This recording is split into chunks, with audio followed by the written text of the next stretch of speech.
Sup, guys? It's Toad back with you yet again, as usual, as always. Had a winning day yesterday, so trying to claw my way back in February as my hoodie strings are inside the hoodie here. Yesterday it looked like it was going to be really awesome. It started off real nice. Wound up going 3-3-1 in college basketball, and then 3-0 in the NBA. So crushed the NBA yesterday. 6-3-1 overall, and it was towards the end of the day, it was looking like it was going to be like 8-1-1 or whatever it would have been. And then 2 late games lost, which sucks. So really in the earlier games, the only bad one was Texas not even coming close and losing outright. And every other win, nailed it. It was actually looking not great. Holy Cross wasn't looking good early. VMI wasn't looking good early, but Holy Cross got within the number. They covered and didn't win outright. And then VMI actually pushed. That was the one push. So luckily I got the 7 on that before the line dropped. So at least I had the better of the numbers on that one. And then I don't even remember what my other plays were, to be honest. But the other games were easy. The NBA games all got there. I mean, Detroit could have won their game outright, and Garland hit a 3 right at the buzzer to win the game for Cleveland. Otherwise, it was going into overtime. So Detroit had a chance to win that game outright. Although then again, if it went into overtime, there was a chance they wouldn't have covered too. So, but I mean, they probably still would have, I guess, because they were like +6. So I'll take that win on Detroit for sure. And then we had the Orlando Magic blowout win last night, and a pretty easy win for the Minnesota T-Wolves as well. Win and cover for both those. The T-Wolves covered the worst of the numbers that were out there as well. And then the other college basketball games, easy win on Southern Illinois, easy win on Northern Kentucky. And then in the late slate, we did lose a couple of them with Washington blowing a double-digit lead in the second half and losing the game. I am just so frustrated with this Nebraska team, man. I just can't get them right recently, even though I was right about their game that when they won against Maryland or against Illinois, and I didn't play it, so it wasn't that great. And then Colorado State was hanging around in their game and failed late and faded late. So what can you do? Let's move on to today. I got 4 college basketball plays on the college basketball slate. I got 2 NHL and 1 NBA. As there's a pretty big NBA slate. Or pretty big NHL slate, not as big of an NBA slate. Decent-sized college basketball slate here. A lot of games between small conference teams. I'm just going to hit a couple of these real quick. Maine just had a close loss to Vermont.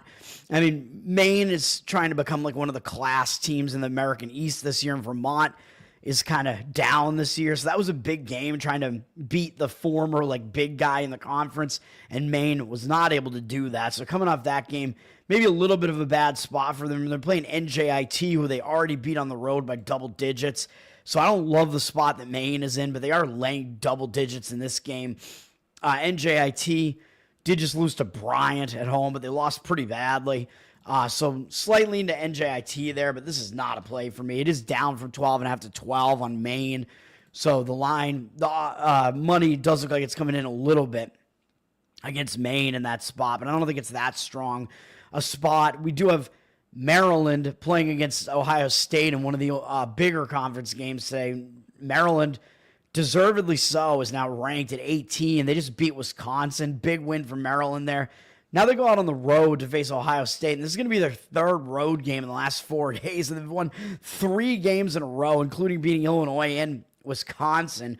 2 huge wins, so I don't know that I necessarily love this spot for Maryland going out to Ohio State, and Ohio State knows they're like kind of on the tournament bubble right now, but Ohio State's coming off a real tough loss as well, as they were winning this game against Illinois, and I had mentioned I liked Illinois in that spot, and Illinois, they did cover, but that was a miraculous cover for Illinois. It looked like they were going to lose that game outright for almost the entire game. So that is a brutal loss for Ohio State, as they almost had Illinois there. Now, they are coming back home, though, so it is a return home spot, which in college isn't that bad.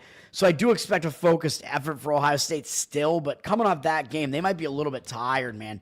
Ohio State is up from 2 to 3, so they are one of those unranked home favorites here. So if you like to look for something like that where the line looks a little bit misleading, which is kind of crazy. The odds makers are telling you Ohio State is almost as good as Maryland. I think Ohio State is a little bit under the radar, but I don't know that is that is totally accurate. I think Maryland is a little bit better than that. So I'm staying away. 75% of tickets are on Ohio State and 65% of the cash looks like it's on Maryland, despite the line move going up on Maryland. So I don't know what I even think about that, man. I mean, what I think about it is that I'm just going to stay away completely, obviously. New Hampshire, UMBC. New Hampshire did actually win at UMBC. New Hampshire only has 2 wins in conference this year, and that was one of them. But they are coming off getting absolutely trashed by Maine, or thrashed, or whatever you want to call it. So I don't know. So it is road revenge for UMBC, but Maryland is New Hampshire is coming off a really embarrassing loss as well. UMBC just lost fairly badly to UMass Lowell, which UMass Lowell is a better team, though, and they lost to Bryant the game before that, so maybe it is a bounce-back spot for UMBC. New Hampshire is an awful team, but I'm not going to try to play this one either. UMBC is actually down from 8 to 7, even though they are in the road revenge spot there. So I'm not going to touch that. First game up, I will play. This looks like a misleading line. I'm actually going to lay the points with Drexel in this Colonial game. They're up from 2.5 to 2.5 with juice now. I think you can probably still get 2.5s out there. This is entirely basically a fade of William and Mary here. They've not faced Drexel yet this year, but William and Mary, they're coming off a massive win. They bounced back from a horrendous loss. They had their worst loss of the season, basically, losing by 31. 41. I can't even do math. 41 to Campbell, and then they bounced back and they beat Charleston by 15 in a huge win. And that was pretty much their biggest win of the year, man. I mean, they didn't really have any big out-of-conference wins, I don't think. Beating Charleston, who's won the Colonial the last multiple years in a row, huge win for William and Mary. Now they're coming off of that, and they have to go to face Drexel, who doesn't look very good. Drexel below 500 in conference. William and Mary has the way prettier record, but I think Drexel's better than they look right now. They're actually not that badly coached, and William and Mary, I think, is flying high right now. I think they're going to be feeling pretty high on themselves after that game, and I think they're not as good as they look. So I think William and Mary has kind of been smoke and mirrors this year. They've been William and mirrors this year, and Drexel, I think, is a little bit better than you think they are. The one issue that I might have is that Drexel is coming off a pretty big game where they almost beat Towson, and they were winning this. They're actually losing the game into the second half, and then they took the lead late in the second half. This would have been big, beating Towson, who's the number 1 team in the conference, but I just think William and Mary is in such a major letdown spot that I will roll with Drexel here, and it's that combined with what we see in the KenPom numbers here is he actually has Drexel, I believe, winning this game by about 3, and he has Drexel very underrated, in my opinion, is he has them 310th in luck, so he has them as one of the least lucky teams, really, in the entire country, in the bottom, like, 40 or 50 or so in the entire country in luck. He's got them 159th in defensive efficiency, so he does have them as the better defense, and they play ridiculously slow, 350th in tempo in the country, and that's not good if you're William and Mary. By the way, William and Mary is just above them in KenPom's rankings. They're only 5 spots above Drexel, so that's why Drexel is the favorite. I mean, it looks very weird to see Drexel with the worst record like this being a favorite against William and Mary, but that is the thing, man. And William and Mary is awful defensively. They definitely could score, but 301st defensively. So you were getting, yes, you're getting the worst offense. You're getting a significantly better defense with Drexel, and Drexel slows the game way down, and William and Mary plays at the 22nd tempo in the country. So if they want to play real fast, and Charleston plays really fast, so William and Mary was playing in the style that they want up against Charleston, who also likes to run fast. Drexel does not want to do that at all. And if Drexel is able to slow this game down and make this a really, really ugly game, that's going to be bad for William and Mary. That's not the type of game they want to play. And William and Mary, as you can see here, is also 52nd in KenPom's luck index. So that's not good either. They've been, again, like I said, looking better than they actually are, even though they face a slightly more difficult schedule than Drexel. It's not by that much. So Drexel has a huge luck index advantage on KenPom here, and I think they have the big home tempo advantage, and they're the better defense, and I think William and Mary's in a big letdown spot. So I will be on Drexel in that game. That one is a play.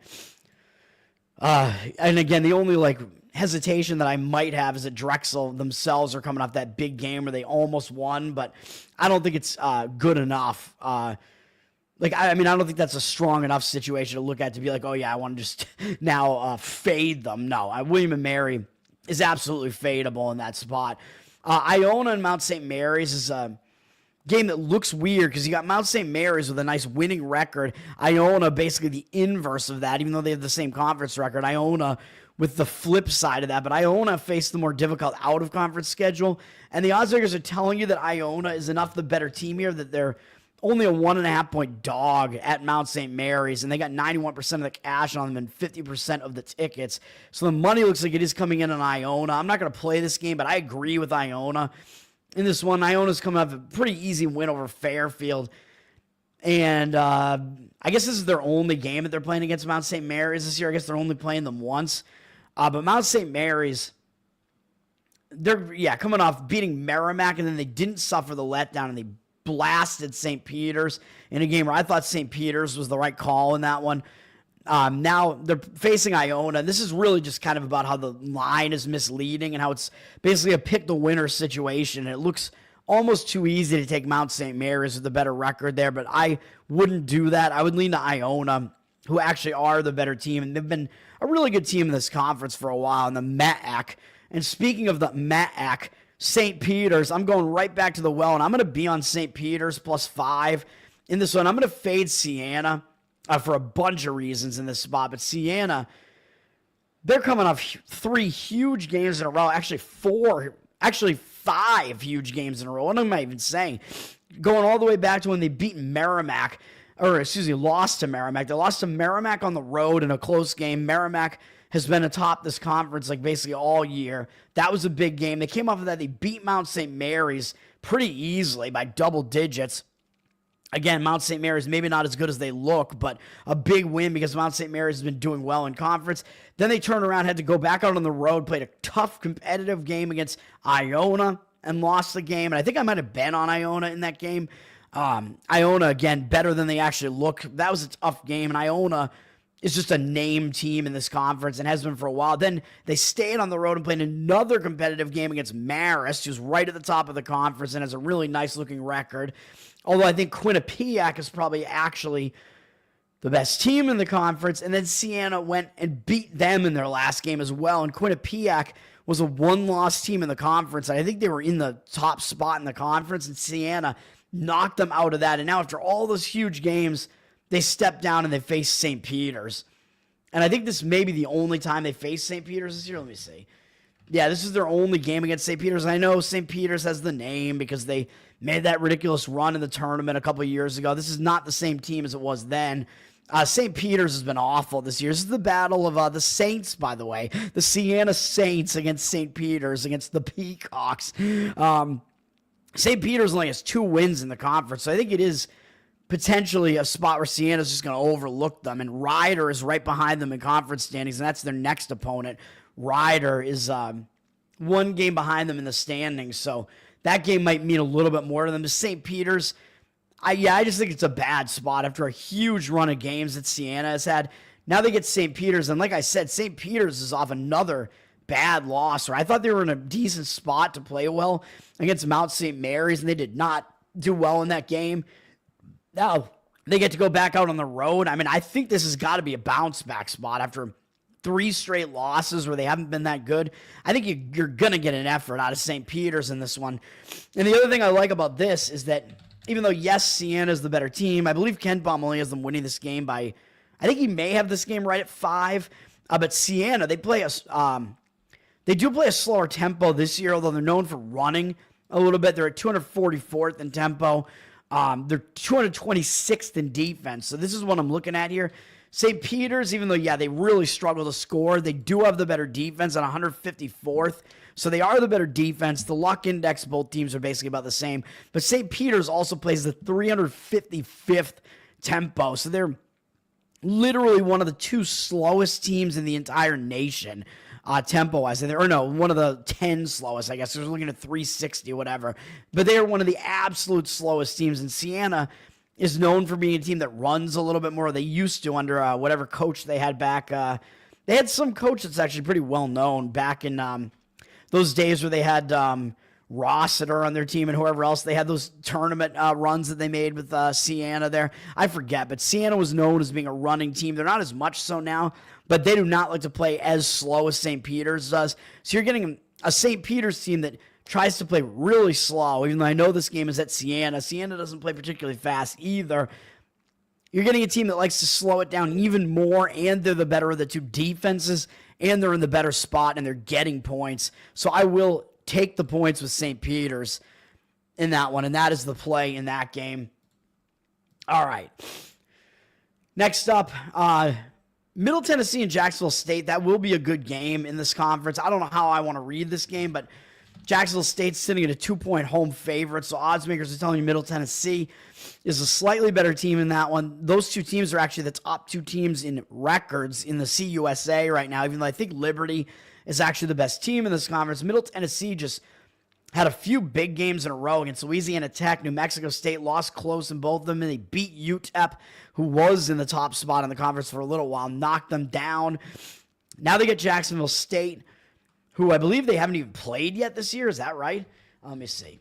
No, they did. They beat them at home by 17. So Middle Tennessee may be in a little bit of a worse spot here because they did already beat Jacksonville State, and they're coming off that nice win over UTEP. Even though, yes, Jacksonville State is atop the conference right now, so it's not like Middle Tennessee is going to overlook them.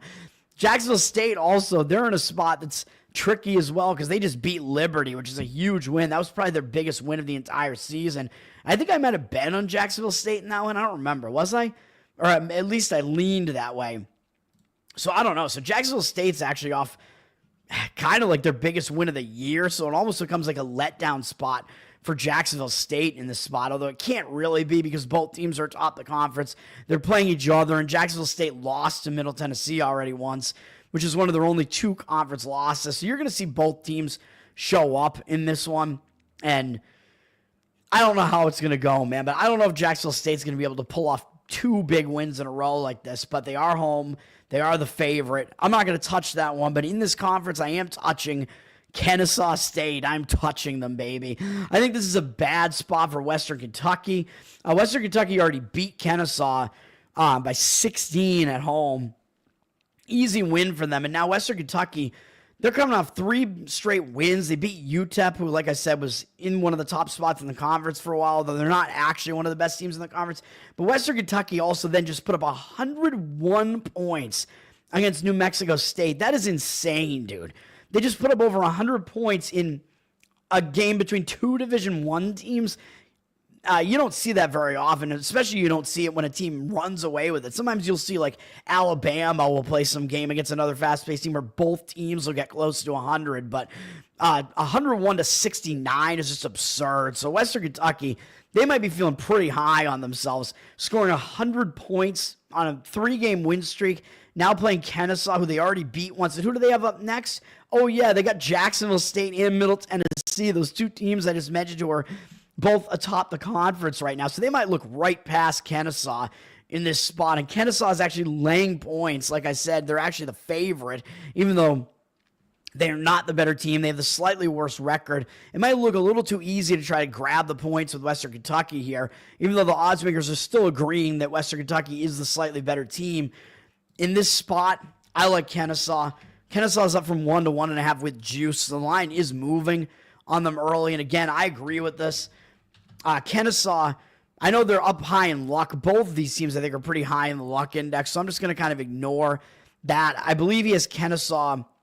I think he might have Kennesaw winning this game by about 1. I don't know. But Kennesaw, 140th in defense. That's not bad. They play the 28th fastest tempo. But yes, they are 48th in luck. But I think Western Kentucky is up there in luck as well. Yeah, they're at 59th in luck, and they're at 4th in tempo. So part of the reason why they scored 101, but now they're facing a team that actually likes to run as well.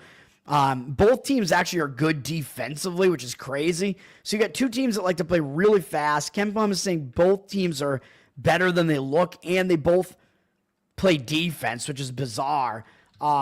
And Kennesaw, actually, I think is the slightly better rated offensive team, which is crazy. But I'm just playing the spot here, man. Yes, I know Western Kentucky is the better of the two teams, but I just think the spot is bad.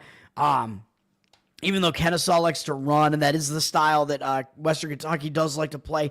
Western Kentucky, I mean, having run in their previous game and scored over 100 points, I just don't know if they're going to totally have it in this game. I will play Kennesaw minus the points in that one.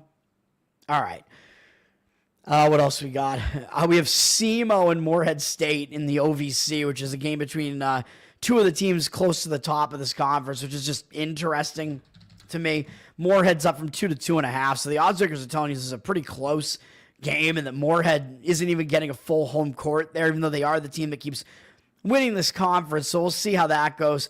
Fairleigh Dickinson is against Central Connecticut. I mean, that's a big game in that conference.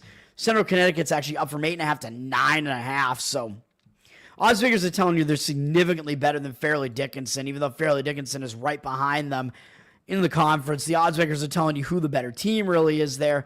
Montana State and Northern Arizona. I was considering Northern Arizona here. Montana State, they just beat Portland State, which is a pretty decent win.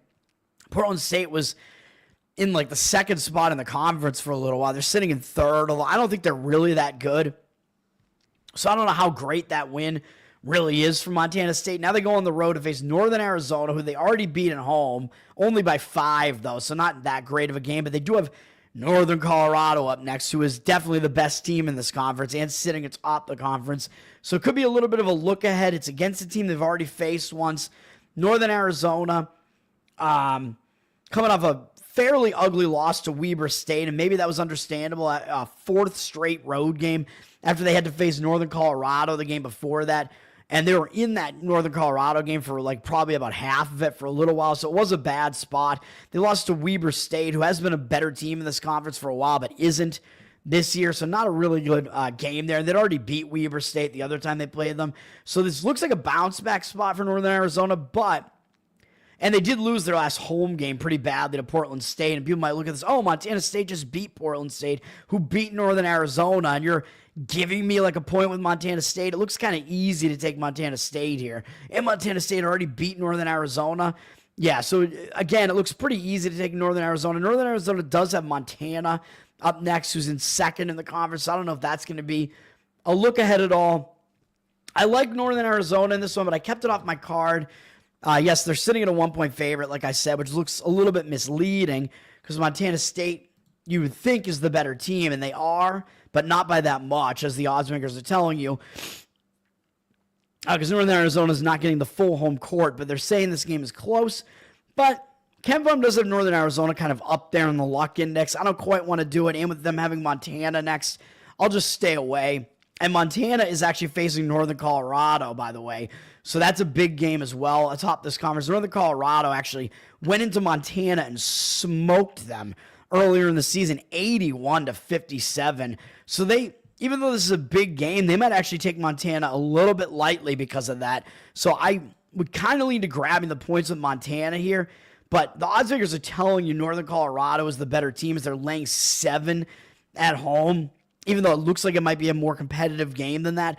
But then if you look and you see that Northern Colorado obliterated Montana on the road already, then you start thinking, okay, maybe Northern Colorado will win this game easily.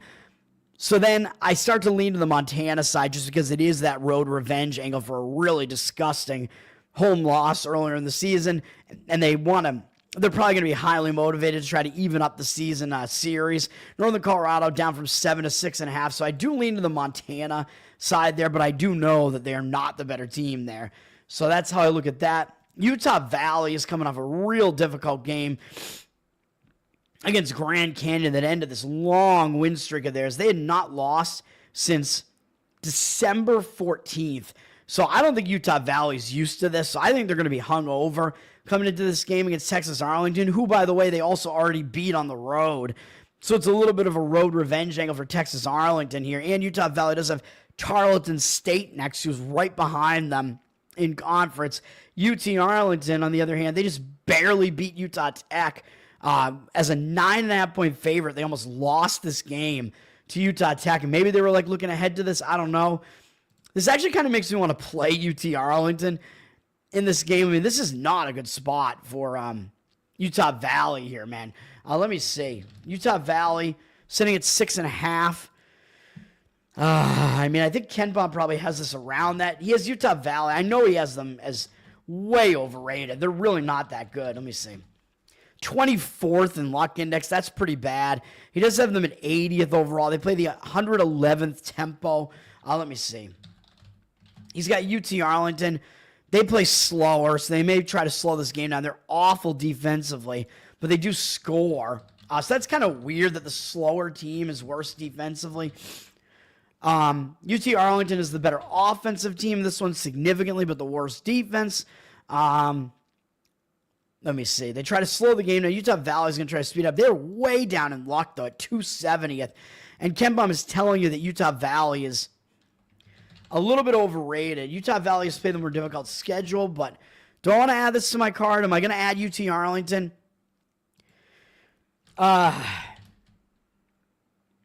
Man. I don't know. It's tough, but I kind of want to do it.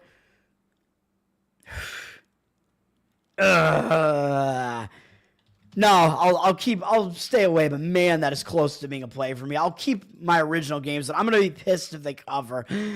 St. Thomas and South Dakota State's going to be a big game between two of the top teams in the Summit Conference. South Dakota State is actually quite good. North Dakota State is also good. I think Omaha is a fraud, as I've been saying. So St. Thomas is coming off a huge win by 17 over North Dakota State, though. So are they going to be able to continue this against South Dakota State, who, by the way, they did already beat at home by 1? I don't know. They might run out of steam a little bit in this one. And South Dakota State will be looking for a little bit of revenge here. And I think they got caught in a sandwich as South Dakota State had just beaten North Dakota State, which was a huge win.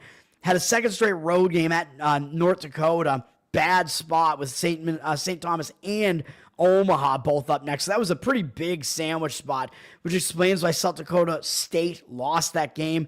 Now I think they're in the bounce back spot. So I lean to South Dakota State in this one. They are a 4.5-point favorite in this game. So odds makers are telling you they're actually the better team, even though they're below St. Thomas in records. That's one of those misleading types of spreads, man. So I like South Dakota State in that one to get the revenge in the bounce back spot there. St. Thomas played 2 straight big games in a row. And that one would actually be close to a play for me, even though both teams are going to want to show up and try to play in that game. UNC Asheville, I don't like the spot there in either. They already beat Gardner-Webb, who they're playing today, on the road by 8. They're on this huge win streak right now. They just beat Radford, who's a decent team in this conference. And up next, they got High Point, who they did already beat once this year, but High Point is the team that's closest to them, right behind them in conference. High Point is probably the best team in this conference, so UNC Asheville might overlook Gardner-Webb a little bit in this spot for all those reasons. Gardner-Webb just lost a close game to Winthrop, though. They just played UNC Asheville, so it is a quick revenge spot, but they played them, then Longwood, and beat them, and then Winthrop, so they played 3 big games in a row. So I don't know if Gardner-Webb's going to quite have the horses to do it, man. Even though I do like the spot for them, I don't like the spot for Asheville. I can't type at all. Asheville's down from 6.5 to 6, so some of the money is coming in against Asheville in this game. I do agree with that, but Gardner-Webb playing a 4th straight big game looks like a little bit of a difficult spot for them, so I will stay off of that one a little bit as well. But I do lean that way. And then we got, let's finish this up here. My final play is going to be on San Francisco +6. This is simple. This is a fade of St. Mary's in what I think is a letdown spot. St. Mary's, I mean, they're just absolutely rolling right now. They beat San Francisco by 20 at home. Then they went out on the road, beat Washington State, which is a big win, former Pac-12 team, and an unfamiliar environment too. Stayed out on the road and beat Santa Clara, who's also a good team. Then they had their game of the year, basically. It's always the game of the year. They beat Gonzaga. Huge, huge win there. St. Mary's has now won 30 conference games in a row. Is that right? A 30-0 run? Is that what this is saying? I don't know what that is, man. Maybe that's not what that is, but it might be. Because they have not lost in conference this year. They're 10-0, and they may have had a streak that goes back to last year because I think they did beat Gonzaga at the end of the year last year, too. So they just did that again. That game against Gonzaga is always a huge game. That was at home. St. Mary's is a very slow-paced team. They really like to slow the pace down, which is not as good when you're a road team laying points, man. And they do have Oregon State up next, so they already beat San Francisco, even though I know San Francisco's good, and San Francisco is right behind them. Oregon State is right behind that, and Oregon State, that is going to be a big game against a former Pac-12 team, so I don't love the spot that St. Mary's is in. And again, that's such a big game always against Gonzaga. I don't like this, but St. Mary's is up from 6-6 with juice. Might be able to get a better number on San Francisco, and I will be doing it. 67% of tickets, 95% of the cash coming in on St. Mary's. Again, I don't love it, even though I know they're the better team. Ken Baum has them as a top 25 team. He's got them really good. They're good on both sides of the ball, I know. He does have a pretty high in luck index, though, at 137th, 358th tempo. So they're one of the absolute slowest teams in the entire country. San Francisco isn't. San Francisco is kind of a mid-tempo team, so San Francisco can run if they want to, and I think they may be able to do so in this game. They're a pretty balanced team as well, even though they're worse on both sides of the ball than St. Mary's, which is why they're a huge underdog at home. But in a spot like this, man, San Francisco is not a bad team. He does have them up there in luck index as well, so these teams are similar in luck index, fairly similar in both offense and defense, and the fact that they're both balanced. St. Mary's is the better team, but the line is accounting for that. San Francisco may be able to run the tempo up a little bit in this game, so I'll grab the points with San Francisco, man, because St. Mary's, they're going to try to slow it down again because that's what they do, and a team that's slow-paced, that likes to play defense on the road, laying points, I don't think that's a good spot for them, especially when they're coming off basically their win of the year against Gonzaga. Huge win. I will take the points, and it's revenge for San Francisco. Like I said, in-season revenge for a pretty ugly 20-point loss, even though St. Mary's is the better team. Give me San Fran in that one, baby. Give me San Francisco. And I also like Tarleton State a little bit because Seattle, they just played close games against Utah Valley and Grand Canyon, and they were winning this game at Grand Canyon. Into the second half, they had the lead, and then Grand Canyon just overtook them. And yeah, the game wasn't that close down the stretch. So Seattle did kind of lose it, which is why I don't quite want to fade Seattle, but that was still a big game where it looked like Seattle was going to have a shot to win that game, and then they completely faded out. Now they got Tarleton State, who I don't believe they played yet this year. Is that right? No. They played them again up on 215. Tarleton State, I think, is in the slightly better spot here in this one, in my opinion. So I do lean that way. They're coming off a couple of wins over Utah Tech. Is that who that is? And Southern Utah, who are both bad teams. So Tarleton State basically just had a return to form against them. And Tarleton State didn't do well at Grand Canyon, so people might look at this, oh, Seattle's obviously the better team. Yes, they are. And that's why I don't quite want to do this, because Seattle has a really bad-looking record, and Seattle's actually better than their record would indicate, so I don't quite want to come in and do this because Tarleton is actually probably a little bit worse than their record indicates. Looking at the records, you'd think, oh, Tarleton getting 9 points looks really easy. So that's why I don't quite want to do this, but I do think the spot isn't great for Seattle there. So those are my thoughts. Let's go over to NHL. It's a big NHL card, man. I got 2 plays. I don't want to talk about every single one of these games, but I'll talk about a few of them.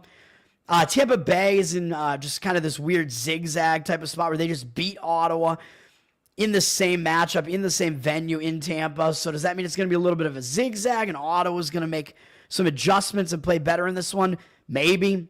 I would agree with the Ottawa side in that one just because it is that quick revenge zigzag spot. Tampa Bay down from minus 165 to minus 153. Ottawa, 76% of tickets and 77% of the cash on them. And you got to look at who the goalies are going to be in this game and whatever.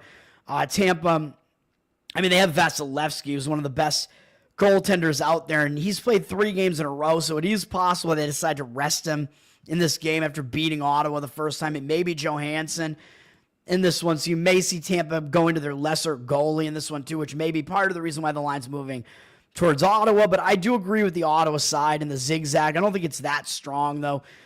Vegas, New Jersey is a big game. Vegas has actually lost a bunch of games in a row. They're on a bad stretch right now. They lost for me against the Islanders in a game that I thought was going to be a spot where Vegas was going to bounce back and play well, and now they're still staying in the New York City area, going down to New Jersey and still looking for a win here, man.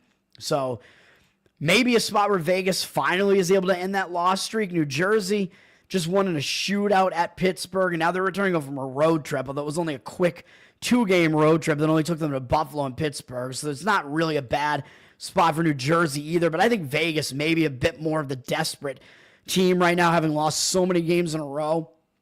Although I think both teams are definitely going to make the playoffs at this point. New Jersey down from minus 125 to minus 107, though, so the line is moving against New Jersey. 89% of tickets, 97% of the cash on Vegas. So I think that is some legitimate money coming in on Vegas. I agree with it. Washington is coming off a huge win over Florida, so they could be in a bit of a letdown. I mean, that's just kind of simple. They have this weird one-game trip now over to Philadelphia, where Philadelphia is not very good, so they may not pay attention. If they had a bigger game up next, I might be jumping in on Philly here because it would be a sandwich spot, but Utah up next is not really something that's going to draw your focus. But still, Washington's off 2 straight OT games, including a loss to Winnipeg in a return home spot. Very difficult spot, and they still played really well. Then they beat Florida. Like I said, huge win over Florida in that game. So still, I don't like the spot that Washington is in here. I would still lean to Philadelphia in this one. Philadelphia, they are returning home from a road trip, though, which is like why I really don't want to do it. They just went out into elevation. Even though it was a quick road trip, it still took them out to Colorado and Utah. They lost both games. They've lost 4 in a row, and they've only scored 2 goals in that entire span. They were both in that game against Utah. Now they're returning home from that. I just don't think it's the greatest spot for Philly either. Washington's actually up from minus 145 to minus 146. 59% of tickets, 99% of the cash. So the money looks like it is coming in on Washington. I don't really necessarily agree with that one, but I will just let it go. And what I will do is play Utah and lay a minus 150 price. I know, man, it looks stupid. It looks insane that Utah's laying a price like this in a road game against a Columbus team that has a better record than they do. It's like, what is up with this line? Well, the odds makers are telling you that Columbus is fraudulent right now and to not believe what their record is, even though I know they've been really good at home, 17-5-3. Utah hasn't been that bad on the road, though. They're actually above 500 on the road, so they're not terrible on the road. So I don't hate this, but you'll see the situation, why I really do like this play, and because I think the line just looks totally misleading. It looks so easy to take the team with a better record as an underdog at home. Utah's up from minus 150 to minus 153. And I know Utah sucks, and you don't really want to be laying a price like that. And I'm returning to the well, which is part of my handicap, actually, because Utah lost to Columbus the last time, and I was on Utah in that game, and there's no way Utah should have lost that game. But that is why I like Utah here even more, even though they screwed me over in that game. 61% of tickets on Utah, 54% of the cash on Columbus, but I don't really buy that. I don't think that's actually happening because Utah's coming in, their line's moving up a little bit, and there's no way the public is going to be laying a price like that on the road with Washington. So, I mean, the ticket percentage could be more professional bettors coming in, and maybe they're trying to set up the line and get a little bit of a better number. I don't know what they're doing, actually, because that would mean they're still trying to come in against Utah, but I don't agree with it. Again, I like Utah in this spot. Utah did just lose at home to Columbus a few games ago, so it is a quick road revenge angle here. Utah was just able to win against Philadelphia, which I like because that ends a loss streak for them. They lost 5 games in a row. So getting that monkey off your back and getting that win to end that losing momentum, end that loss streak, that can really help propel you forward. And now they're starting a road trip. And you know I always say the start of a road trip is a focus spot, especially when you're playing bad at home. You get to just get out of there, but they won that last game at home, so now they can kind of take that momentum out on the road with them, get rid of those home distractions, not be distracted anymore, and you get to play a team that just beat you at home in a game that Utah should have won. Like I said, Utah was winning this game 2-0 into the third period. And look at the stats in this game. Utah outshot them 34-23, out-hit them as well. And they had 61.7% of the faceoffs. So Utah won every single stat that matters. And they had fewer penalties. And they still somehow lost this game in overtime. I don't know how. Utah dominated the game. Utah is indeed the better of these two teams. So for all those reasons, I like Utah, but then it gets even better because Columbus is returning home from a road trip themselves. So you get Utah in a quick road revenge spot. Utah is starting a road trip. And Columbus is coming back from a road trip that took them out to Vegas, where they won in overtime. They went into elevation, beat Utah, went to Dallas, also a tough game, then came back and played Buffalo, lost that game, and now they're finally returning home. And they got the New York Rangers up next, which might be a team that they might pay more attention to because it's an Eastern Conference team.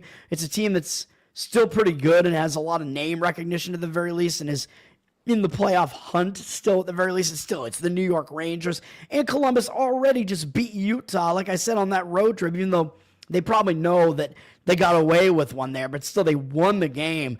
So I think you're going to get Utah in a very good spot here, a revenge spot, an angry spot for them, and Columbus in a very, very bad spot because, as I always say, when you return home from a road trip, it tends to be a distracted spot. These guys have to get back to home life. They've been away for over a week, basically. They got to get stuff done at home while also trying to prepare for this game, a game against a team that they might not have full focus on. Yeah, give me Utah in that one. It's a good spot to play Utah, even though the price looks extreme. I think maybe it's actually warranted. And I don't know what the price was in that other game, but Utah was a somewhat hefty favorite in that other one too. But I think this one also has to do with who the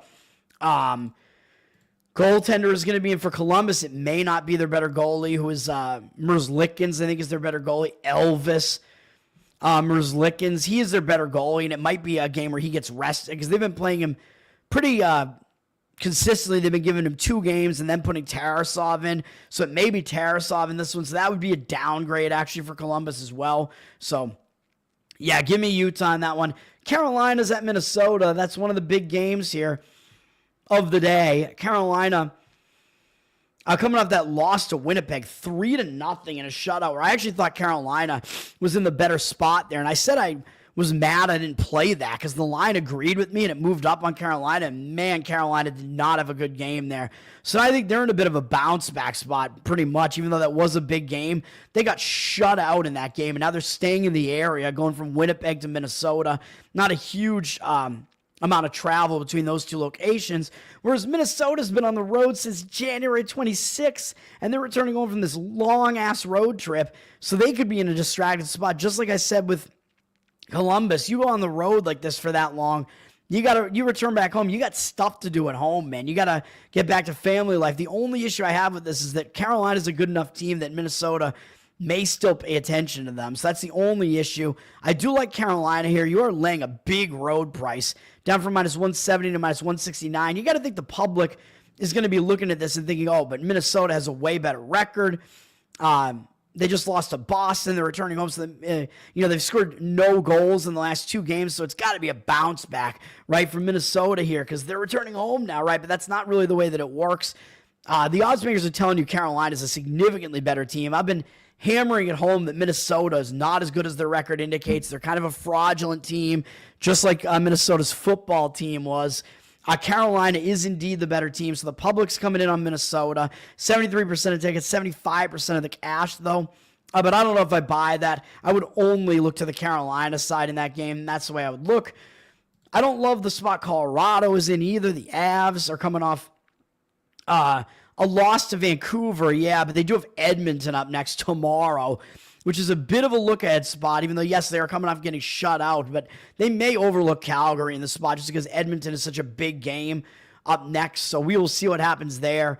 Calgary, I'm not going to play this one. Calgary is coming off an ugly loss, even though it was a big game to Toronto. They returned home from a 1-game trip to Seattle, lost the game.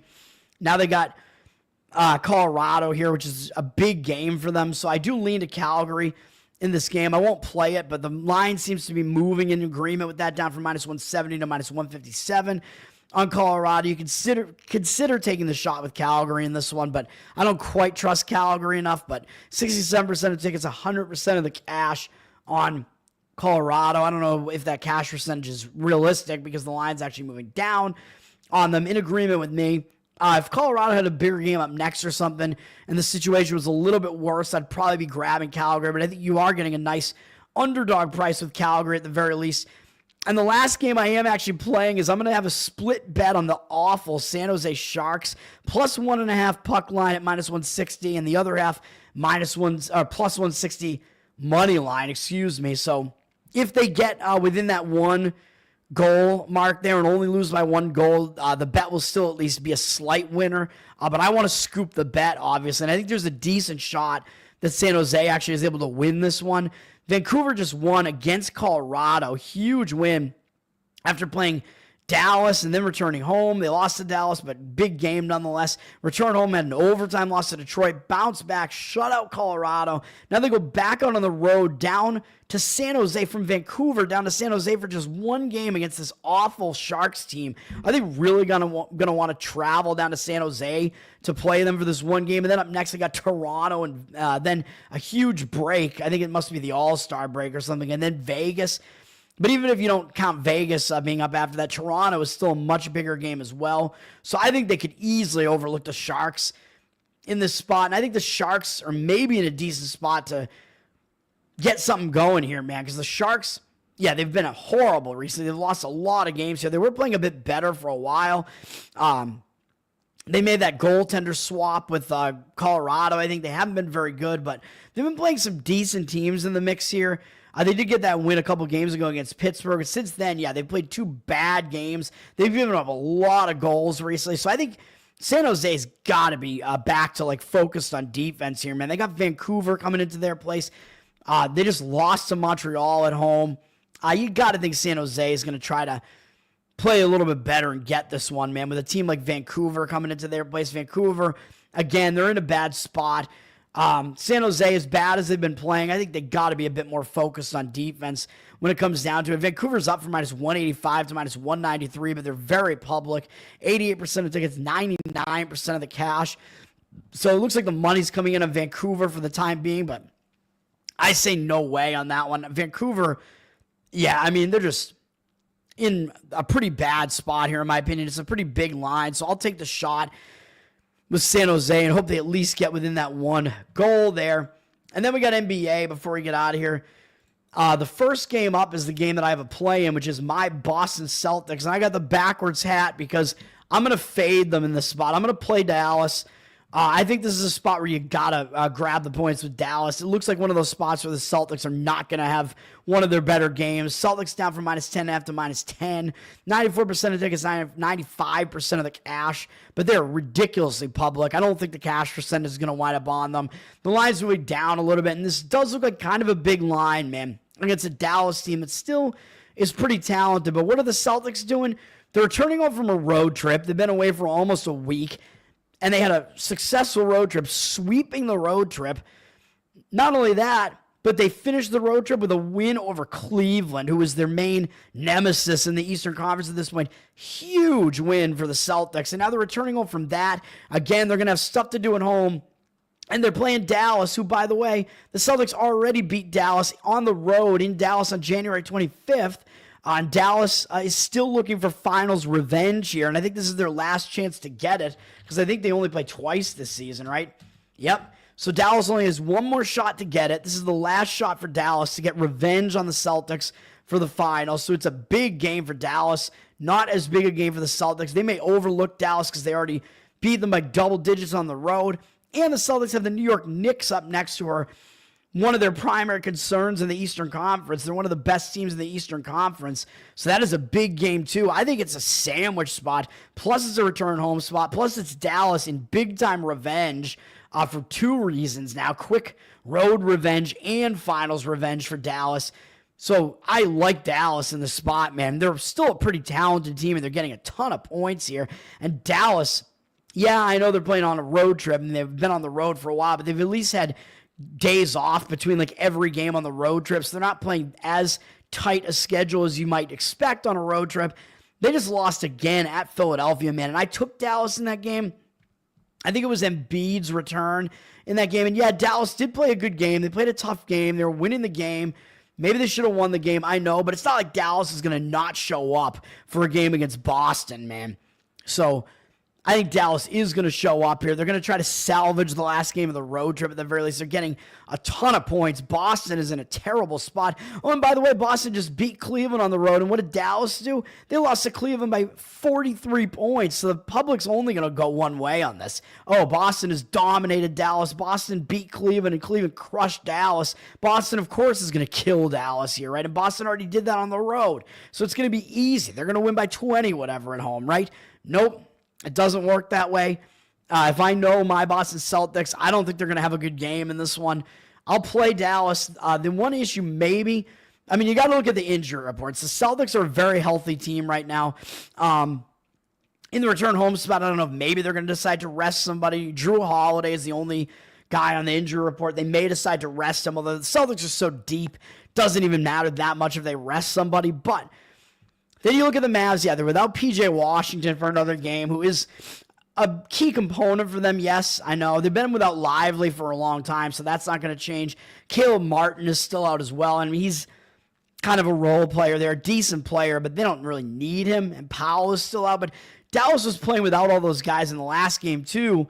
They might have Anthony Davis for this game, though. They're key guy in the trade. And now I know I do worry about this because if Davis comes in and plays, it's going to be like a lineup shift, right? You have to get used to it. You have to develop chemistry, and that chemistry isn't there right away. But you're not asking much when you're only asking them to not lose by double digits in this game. So if Davis plays, I actually think the line might drop a little bit and go more towards Dallas.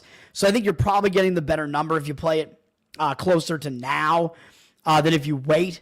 Because if Davis is going to play, then I think the line can only move a little bit towards Dallas. If he plays, I think that's going to give Dallas just another better player out there on the floor, man. So I actually don't think it's going to be a negative for Dallas if AD is going to play in this game. And plus, the thing about Anthony Davis is that everybody's saying Dallas lost that trade. That's the thing that they're hammering in. Oh, they got killed in that trade. Terrible trade for Dallas. So I think that's going to motivate them a little bit more and motivate Anthony Davis a little bit more too. Once he finally plays, to try to prove everybody wrong. So I think he's going to have a good game once he's out there on the floor, and maybe that will be tonight. Hopefully for my money's sake, it will be tonight, even though I got to still root for the Boston Celtics. But I'm going to play Dallas in that spot, man. So that's the one play I have in the NBA is on Dallas.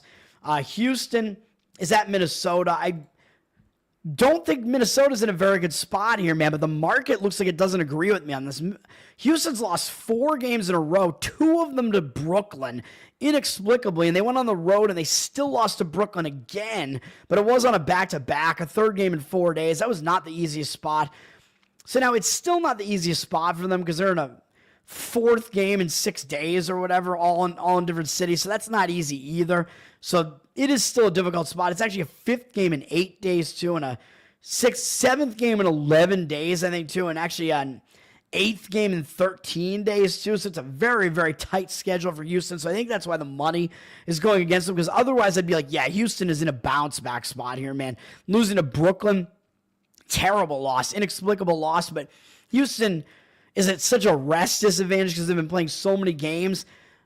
I don't think I can quite do it with Houston, even though Minnesota played yesterday and they won for me in an easy blowout. So they're in a back-to-back. They're in a 3rd game in 4 days, 4th game in 6 days, but they're staying at home, so they're not traveling. And that game, they didn't really have to exert that much, really, because that game was over before it was over against Chicago. So that game wasn't like a game that went to the wire or anything like that. So even though Houston does look like on the surface they'd be in the bounce-back spot, and Minnesota is playing the back-to-back, I can't do it. I can't come in and play Houston here. And the line is down from 3 to 1.5 on Houston. It does look like the money's coming in on them. 58% of tickets, 61% of the cash on them. But I can't do it, man. So I'll stay away from that one. Orlando's on a back-to-back after winning for me last night in Sacramento in blowout fashion. A huge win for Orlando. They have to turn around and play again immediately going to Denver, going into elevation. Doesn't look like a good spot for Orlando in this one, in my opinion. But Denver did also play yesterday. They're in the back-to-back, but they had an easy win over the New Orleans Pelicans. So they probably could have packed that game in early. So very similar to Minnesota's spot. Denver really isn't in that terrible a spot. And Orlando's in the back-to-back with travel off a big upset underdog win, whereas Denver's just staying at home off of kind of just an easy whatever win against the Pelicans. So Denver's in the better spot here, but they're down from 9 to 8, 91% against 96% of the cash. They are public. Looks like more of the cash may be coming into them, but the line is not moved to reflect that really. So I don't know. And then you got Golden State and LA, and you got to pay attention. Golden State, that's the news now. Golden State just traded and got Jimmy Butler, who wanted out of Miami, but I don't think Butler is a positive, man. Golden State traded Andrew Wiggins away, I believe, so Wiggins will be gone. And I would actually, if I was Golden State, I would prefer to have Wiggins, man. That would be my opinion. I think he's the better player. Jimmy Butler, he's been all over the place in the NBA, and there's a reason why he doesn't stick with the team. And he was basically just taking himself out of the games for Miami, saying he wanted out of there, didn't want to play. He's not a good team presence, man, in my opinion. I just think he's a head case. I don't think he's good for chemistry. So if Butler is going to play in this game for Golden State, I think that makes it even worse for Golden State. They're already in a back-to-back, third game in 4 days. Yeah, I know they lost ugly to a bad Utah team last night, but they're coming out of elevation, back down to the Pacific Coast, down to LA. And if they're getting Butler in this game and they have to start working Butler in, I think that's going to be a chemistry issue, man. If Butler, you got to watch and see if he is playing. But if he is, I think that's going to make it even worse. You're going to get a better number on LA if Butler is playing in this game, and it's going to make the chemistry issues worse, in my opinion, for the Warriors. So you got to pay attention to what's going on with that. The Lakers, LeBron is listed as a game-time decision. Luka won't be playing yet. It looks like he may play in their next game. So you don't have to worry about the chemistry issues yet there. With Luka in his first game, you may want to fade LA, man.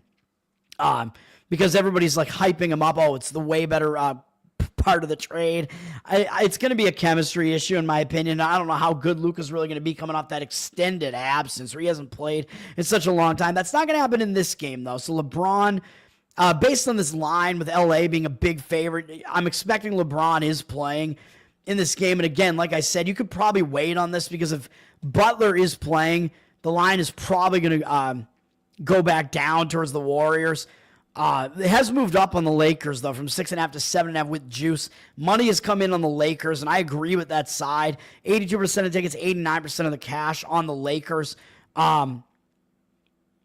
Again, if Butler plays, like I said, I think it's going to be a major chemistry issue for Golden State. In addition to them having to come out of elevation, which is just not a good spot for them. The Lakers are in the better spot as they are just staying in LA, as they already returned to LA. They did get their revenge and just completely trounced the Clippers, though. So that was a big game for them. And, technically they're returning over from the road trip, but they already did, man. That was already a game in LA, so they're already in LA. So I don't consider this to be a return home spot. I thought that last game was, and they won the game easily anyway. It was a big rivalry game, though. They did already win at Golden State on January 25th, so it is quick road revenge for Golden Staters. That's the one hesitation that I have there. I'm not going to come in and play this game on the Lakers, but those are my feelings there in those games. That'll do it, man, for me. College basketball, once again, I got Drexel -2.5, Kennesaw State -1.5, St. Peter's +5, San Francisco +6. Hockey, I got Utah -150, San Jose split bet +1.5, puck line -160, and the +160 money line, and the Dallas Mavericks +10 in the NBA. That's going to do it, man. 7 plays today. Had a winning day yesterday. Let's keep it going and get back to even here. I'm close to being back to even after yesterday, man. It's a total roller coaster after a horrible start to February. But this is why you grind, man. It all winds up evening out. It's got to. Last year was a slight down year. I know the 2 years prior to that were excellent, but you guys only got me for the last half of that last of those 2 years there when I had started doing the show in the middle of that year. So you got me on a good run at the end of that year, at least. Had a bad year last year. This year started off good in January. February's been awful, but yesterday was pretty good. So let's continue. It should have been better, too. Let's continue doing it, man. Hopefully we get a winning night tonight as well. I don't care if it's a huge winning night. Just get me a win tonight and let's start grinding back. That's going to do it for me, Tower Gang Toad on Twitter, Tower Gang Podcast, patreon.com/Tower Gang. You get live pre-show, post-show. Hang out with us in the Telegram. We had show last night. There was another one that was a lot of fun last night. It was lightning round Tower Game, where we didn't have our producer, so we were just trying to quickly pull up content and go through as much content as possible last night. It worked out okay, in my opinion. I think it was a fun episode, so go check that out. We had a long post show as well, like 40 plus minutes probably in the post show, so you can go subscribe to the Patreon and check that out too. Tower Game, baby. That's going to do it. Let's get some wins today. Have a good one. Peace.